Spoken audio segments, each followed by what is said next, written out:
Hey, what's up guys? I got an exciting topic for you today, and this is the emergence of artificial superintelligence. The main point I want to make in this video is that we need to coin person pronouns for artificial superintelligence. Let's unpack this statement. First, we need to say that humans have always classified everything that exists in this universe into two groups: persons and non-persons. Now, the category of persons is pretty straightforward. Persons are typically rational human beings.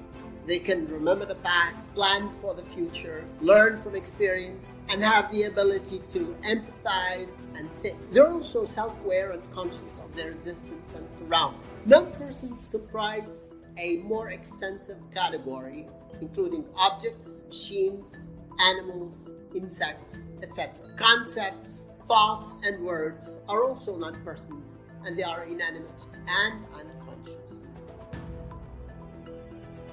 As we speak, things are changing, and it's not just about humans and non-humans anymore.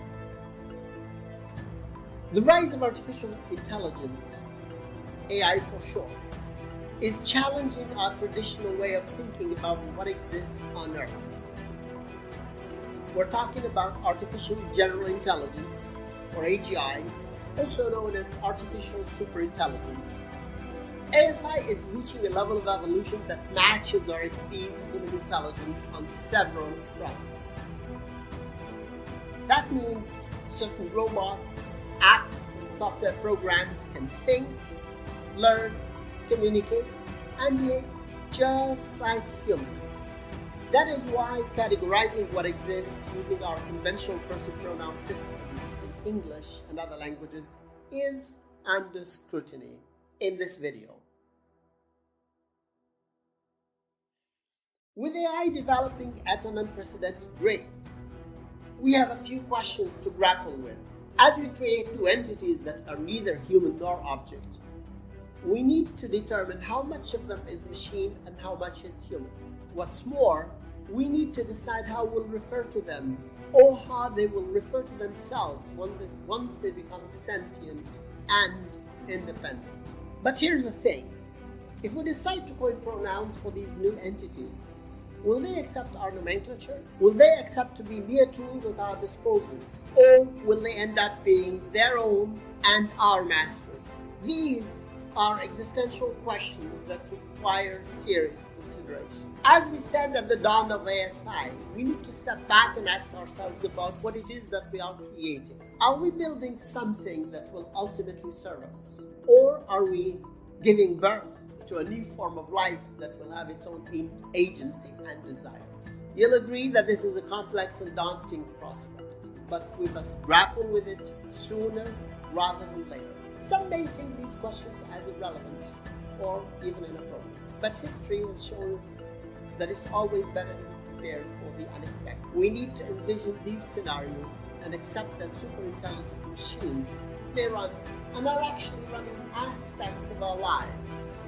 What's more, they may even challenge our authority and eclipse our intelligence. Let's take some examples. Back in 1996, there was this chance chimp called Gary Kasparov. Gary was beaten by a machine called Deep Blue. Crazy, right? It was the first time ever that a computer program could beat a human at a game we made up ourselves. And now, in 2023, we've got AGI robots that sit on board meetings and contribute their opinions on company matters. But get this.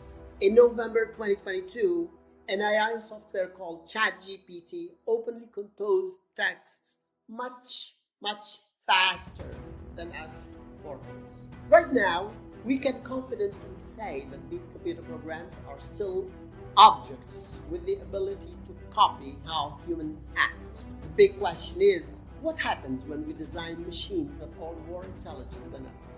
What are we going to call them? In English, we have a limited set of pronouns. I, you, he, she, it, we, and they. Some people may want to include non-binary identities currently referred to as Z.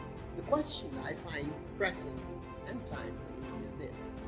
How should we refer to these super smart machines in the third person? Answering these questions is an ambitious problem. Many languages have academies regulating use and usage and adjudicating over what's right or wrong. English has no such academy. Traditionally, naming conventions were left to reputable publishers such as Longman, Macmillan, Oxford, and Webster dictionaries, or mass media outlets such as the BBC, CNN, Sky News, and the like. The field of communication and information technologies has also spawned thousands and thousands of coinages. Today, though, language control has shifted away from technologists, grammarians, academies, and publishers. The English language welcomes hundreds of new words and loanwords every year. Its connected user base is spread out across the four corners of the globe. The absence of a language watchdog means that many who were previously disenfranchised can now contribute their terms without limits or oversight. It is not inconceivable that ASI, once full-blown, sentient, omniscient, and in some ways omnipotent, can push for, propose, or even impose a typology of its own making upon us. As we seek to resolve this issue, let's consider the parsimony principle as it pertains to language acquisition. It is our goal to popularize a new pronoun for humanoids, so we may want to make it simple and non-burdensome. Our language memory is used to an old age taxonomy, and now it has to integrate a new element. Therefore, to achieve mass quick adoption, our language faculty should not be taxed in any way. The initial task is to agree on the subjective third-person pronoun for ASI. For now, and for the purpose of simplification, we need to envisage a non-gendered singular humanoid or smart machine of some sorts. Subsequently, we must consider the corresponding objective, possessive, and reflexive pronouns or adjectives.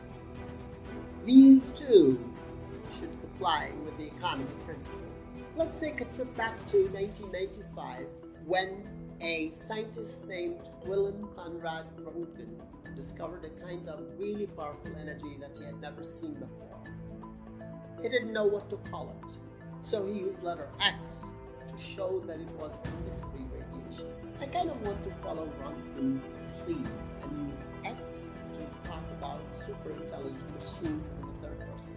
And if we want to make it look like other pronouns, we can add the letter E to the end, as in he, she, and Z. Here's your takeaway.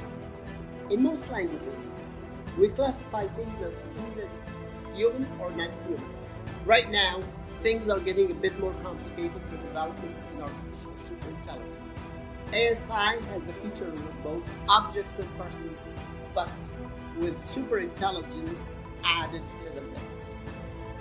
This disrupts our linguistic, cultural, and ontological paradigms and requires us to come up with new person pronouns specifically for ASI.